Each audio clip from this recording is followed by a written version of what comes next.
मेरे भाई बहनों, ये वीडियो जो आप स्क्रीन पे देख रही है उस समय की वीडियो, मतलब ये इसे प्रैक्टिकली थोड़ा सा करने की कोशिश की गई है कि उस समय में क्या होगा कि जब यीशु मसीह अपने लोगों को उठा लेंगे, रैप्चर हो जाएगा।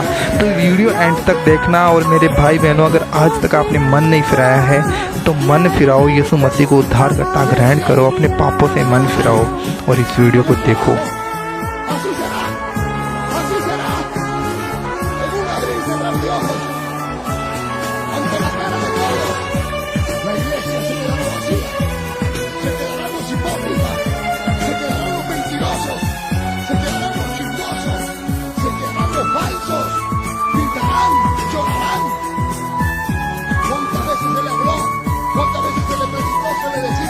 पहला सा प्रेम तूने छोड़ दिया, यीशु से नाता तूने तोड़ दिया।